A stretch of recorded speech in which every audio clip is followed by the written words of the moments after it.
I want to share another position with you that features an overloaded piece and some common mental errors that occurred in this game that occur often in almost any level of chess. So, like the last video, this comes from a Banco Gambit and I'm playing black, but in this case, I'm doing a lot better than I was in the previous game. So, typical moves here might be knight h5 or knight c4, but I was feeling too energetic, and this is one kind of simple mistake. Instead of improving my pieces um, into configurations that I'm familiar with, into common sense kinds of moves, I wanted to sort of make things happen. I wanted to push the action when it wasn't quite ready. So the side of the board I wanted to push the action on, of course, is the queen side, sort of defined by this box here. And so I made a pretty awful mistake here, and the mistake is I was looking at the queen side and not the pieces that influenced the queen side. And so when I was doing my calculation, I missed the most obvious move possible.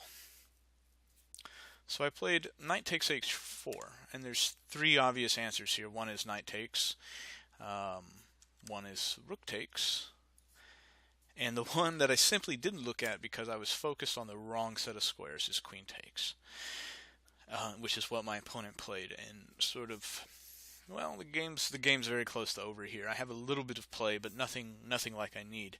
So when faced in a situation like this where you're actually calculating, and this is a relatively deep calculation that I'll show you, when you're done, you need to sort of zoom out, look at the whole board, and see what kind of pieces influence the area that you're working on, so that you didn't miss anything. And this is one of the things that separates really strong calculators from lesser calculators, is their ability to understand how pieces are influencing different regions of the board. So, but real quickly, knight takes h4 or a4, sorry, is obviously better for me. Here I've just won a pawn. He's no longer going to be able to castle, and I'm attacking here. So obviously this isn't the move to make. But rook takes h4 is what I was expecting. And I was going to play rook takes, knight takes, queen takes. And I thought this position was not so bad because he can't castle. I'm hitting his rook. And so if he played a move like rook a7, actually, and I play rook b8,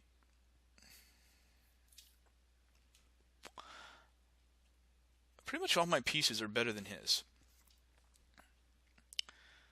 So if he were to do something innocuous, like rook takes e7, I could check, and the bishop, say, could block. If he blocked with the queen, I guess I may get a repetition or something like this. So bishop, and I can play here, and it sort of it stops the casting again. And if you play something like bishop c3,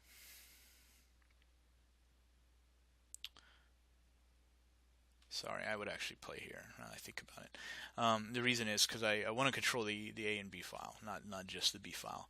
So if you play something innocuous like bishop c3, believe it or not, this rook is very close to trapped. So I'd play king f8,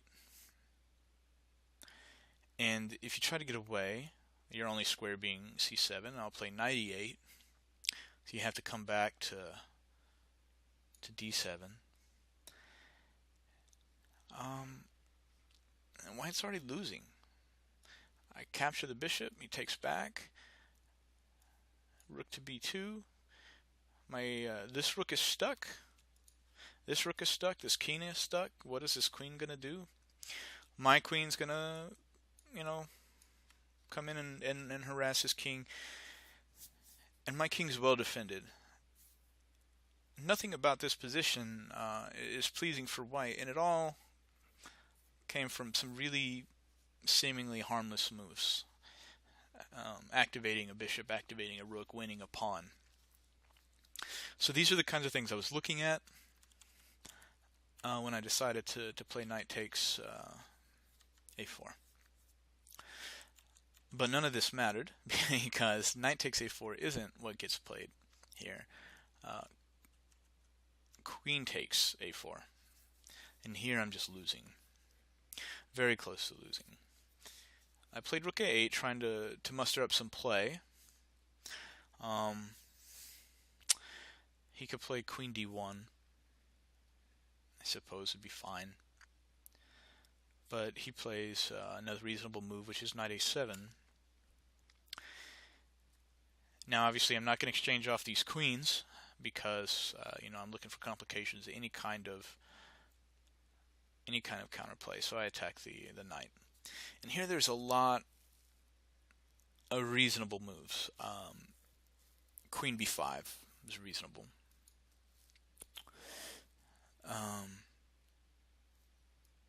Probably knight c to b5 is reasonable. And even what he does is reasonable. It's just castle. The only microscopic downside here is that I do get to capture b2. And it does slightly weaken this diagonal a little bit more. And it's okay. White is still fine after knight c to b5.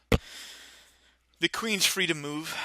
The knight's well defended. It's not going to be dislodged. My pieces aren't the happiest. And even after I play a move like knight h5, I'm not really threatening a1 because a1 is defended twice. Okay. So I'm not sure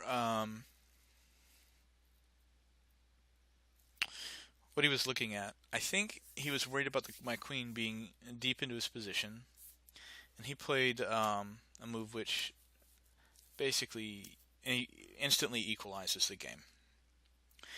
And the difference here, say instead of knight to b5, is when I play knight h5, I got two threats. I've got this threat and I've got this threat. And if we go back and look at knight b5, I play knight h5, and I've only got the one threat. This threat's been removed. Okay. So he has to do something about two different threats, and he comes up with the kind of a right idea, just the wrong rook. He could play rook a to b1. He could play rook a2. And the idea with both of these moves is just to make a bigger threat than the threats I'm making. And unfortunately, he makes the wrong rook move, though it's not necessarily obvious. And this position is really the key position of the video in terms of the tactical motif. This move loses the game instantly, and the reason is this queen is defending this rook, and is defending this rook, and is defending this knight. And so when you see positions like this, you instantly need to ask yourself, how do I move that defender out of the way? And sometimes it's tough because he's attacking my queen. Do I even have time? Well, I mean, the answer is yes, right? In this case. So it didn't take very long. One of the key features that makes this work is, well, let me take the rook here. One of the key features that makes this tactic work is that my bishop always has a tempo wherever it's at to come back to d4 and make this check. And my knight always has a tempo on this bishop. So there's a lot of threats that he has to deal with in the end. So maybe without these additional threats, not all of this works. But probably best, rook takes b2. Excuse me. Rook takes b2. I take the queen. Takes a4. Bishop takes here. And again, if you were to attack, I have I actually have a couple of options. Like I said, I could always come back for the check and then pick up the bishop. But it turns out here I could just pick up the bishop, and if he takes, it turns out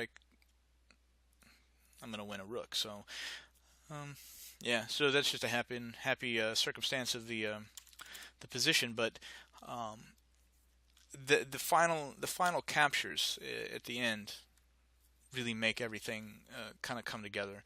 So this is probably his best. Obviously here he's just going to be down a piece essentially. But he plays queen takes c2. Oh, I'm sorry. I played queen. He takes queen takes a7.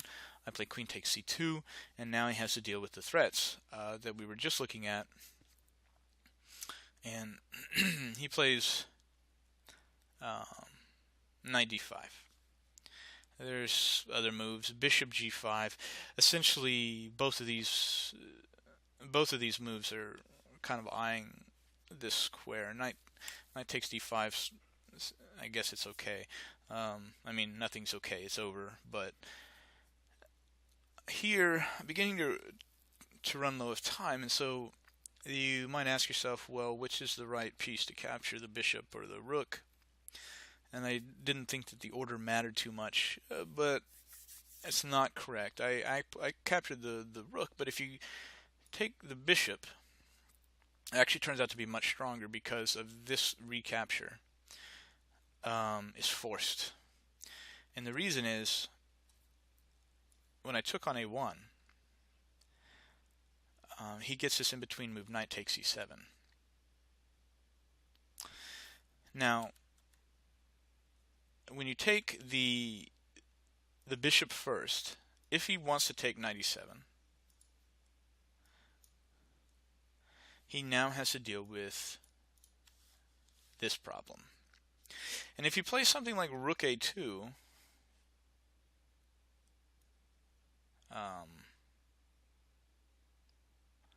well, rook a2 doesn't make any sense. But if you play something like queen a2, bishop b2 just gets in the way, and yeah, so he has a lot of issues to deal with. That's what makes taking the bishop much stronger. So I miss this. He takes, recaptures the bishop, and I have to block. And it actually gives him time to deal with his bishop. I'm up a little bit of material. I'm still clearly winning, not nearly as winning as I should have been. And he could play a move like knight d5, protect his bishop, get his knight out of trouble. But he's trying to win material back in time pressure, trying to make the game, viable for himself again. And he plays a bishop takes. And here I played rook d8, and interestingly, I'm pinning the bishop to a square, because the square is sort of threatening a mate, but also threatening the queen. And this is interesting because of what happens here in the next move or two. He plays, and actually I was looking at this position when I played rook d8. He plays the pawn, and I saw knight f4, threatening the mate.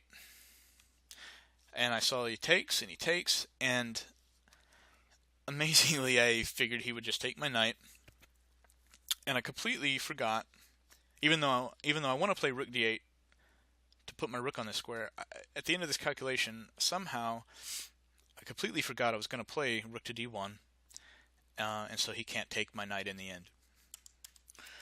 And so I don't okay, so I don't play knight f4 for that reason. I played another move that actually prevents the pawn capture, which is fine. It's not nearly as good. I mean, it's still winning, but it gives him more play than maybe he deserves. He could play a move like h3, for example, and this gets him out of the mate threats. The reason is, with my queen on c2, it's my rook that's going to be doing the checking, picking up the queen. But with my queen on the d-file, my queen is going to check, and now he can actually exchange these queens. I take back with the rook, and then he gets, off the diagonal. So even a move like h3 here is fine. It allows him to move his bishop. But he wanted to take, and it's easy to see why, because he thought he was going to win this knight. But this is the reason why I played d2 is, again, we have an overloaded piece. It's protecting here, and it's protecting the back rank.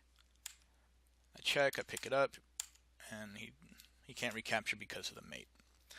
So a couple instances of an overloaded piece, several mental errors in a relatively complicated game. I hope that this taught you something.